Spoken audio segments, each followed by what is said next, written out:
नमस्कार, चमकता Bharat news channel में आपका स्वागत है। मैं हूं पल्लवी। आइए नजर डालते हैं दिन भर की तमाम छोटी बड़ी खास खबरों पर। जमशेदपुर विपक्षी सांसदों के निलंबन के खिलाफ देश भर के इंडिया घटक दलों में शामिल दलों का जिला मुख्यालय पर धरना। जमशेदपुर में भी इंडिया घटक दलों में शामिल नेता आए एक मंच पर, जताया केंद्र सरकार के खिलाफ नाराजगी।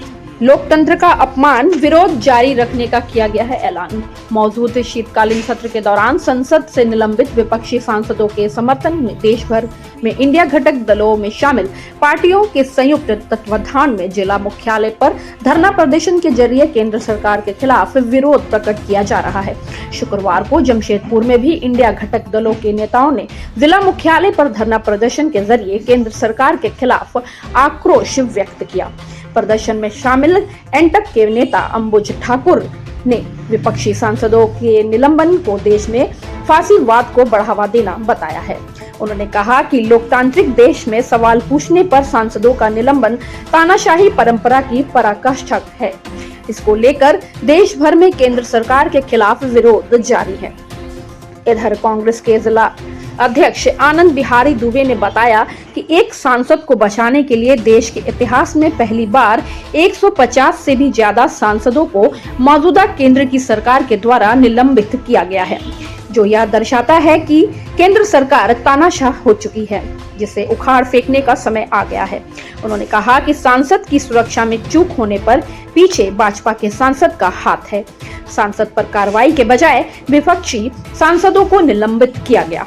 देश की जनता से जुड़े सवालों से ध्यान भटकाने के उद्देश्य से की गई कार्रवाई के खिलाफ इंडिया घटक दल एकजुट होकर केंद्र सरकार के खिलाफ सड़क पर उतर चुकी है और यह तब तक जारी रहेगा जब तक देश की सत्ता से उन्हें बेदखल नहीं कर दिया जाता। यहाँ प्रारंभ हो रहा है और इस कार्यक्रम में हमारे कांग्रेस, सीपीआई, सीपीएमएल के साथ ही बगल में जेएमएम का कार्यालय है, अपने कार्यालय पर एकत्रित हो रहे हैं। वो भी 5 मिनट में यहां पहुंचेंगे और हम सभी लोग यहां से आज लोकतंत्र का मजाक उड़ाया जा रहा है पूरे भारत में। आप समझेंगे कि पिछले दिनों भारत में जो घटना घटी और कुछ लोग लोकसभा में प्रवेश किए, स्मोक कैन का वहां पर प्रयोग किया गया। पूरे विश्व में भारत के सिक्योरिटी व्यवस्था पर सवाल उठा कि इस भारत का सांसद जहां संसद भवन सुरक्षित नहीं है, वो भारत अपने सुरक्षा की कैसे बात कर सकता है। आश्चर्य तब है जब ये पता चला कि उन लोगों को वहां एंट्री कराने के लिए रिकमेंडेशन भारतीय जनता पार्टी के ही सांसद, जो मैसूर से सांसद थे प्रताप सिम्हा जी, उनके द्वारा किया गया और उनके अनुशंसा पर उनकी एंट्री बनी। होना ये चाहिए था कि सांसद महोदय से सरकारी संस्थाएं पूछताछ करती कि आपने किस आधार पर इनको अनुमति दिया और आपके अनुमति का आधार क्या था, कहीं आप भी इसमें शामिल तो नहीं है, आपकी क्या भूमिका है। उनको जांच करने के जगह उन गरीब क्लर्कों को निलंबित किया इस सरकार ने।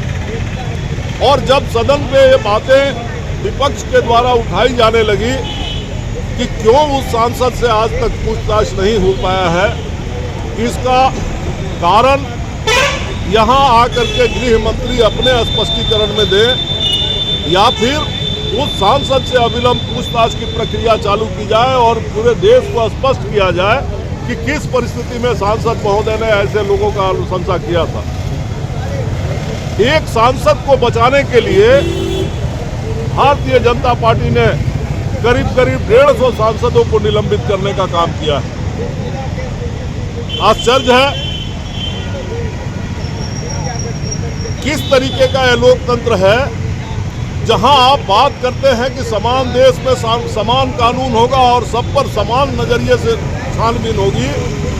तो ऐसे राष्ट्र विरोधी मामले में क्यों आज तक उस सांसद का जांच नहीं हुआ, क्यों इतने सांसदों को निलंबित किया गया और क्यों इस तरीके से विपक्ष की अनुपस्थिति में एक से एक बिल जिन पर पूरी तरह से बहस होना चाहिए था, बहस के बाद अगर आवश्यकता पड़ती तो वोटिंग होती उस पर, उन बिलों को इन सांसदों के निलंबन के आड़ में छेड़छाड़ करते हुए पास कराया जा रहा है। आज इसके विरोध में इंडिया गठबंधन के सभी सहयोगी दल पूरे भारत के हर जिला मुख्यालय में धरना प्रदर्शन कर रहे हैं। उसी कड़ी में जमशेदपुर में भी हम लोग उपायुक्त कार्यालय के समक्ष आज का 1 दिवसीय धरना है और इसके बाद हमारा इंडिया गठबंधन का नेतृत्व तय करेगा कि अगली कड़ी में हम लोग आंदोलन के किस दिशा में जाएंगे और उनके बताए मार्गदर्शन पर अगला आंदोलन तय होगा। देश में अराजकता को फैला करके और फांसीवाद लाने की तैयारी ये सरकार कर रही है। केंद्र सरकार के द्वारा आप गौर कीजिएगा, देश के संसद में जहां तक आम जनता की आवाज़ को रखने वाले लोग अगर निलंबित होंगे तो देश में पूरी तरीके से फांसीवाद को जन्म देने की तैयारी ये सरकार कर रही है। ये सरकार चाहती है कि देश को टुकड़े टुकड़ों में आबाद करके और हमारा सत्ता बरकरार रहे। इसलिए इंडिया गठबंधन में हम आज शामिल होकर के पूरे देश में यह आंदोलन इस सरकार के खिलाफ होगी, जिसमें हमारी भूमिका अहम होगी। दिन भर की तमाम छोटी बड़ी खबरों के साथ जुड़े रहने के लिए देखते रहिए न्यूज़ चमकता भारत। नमस्कार।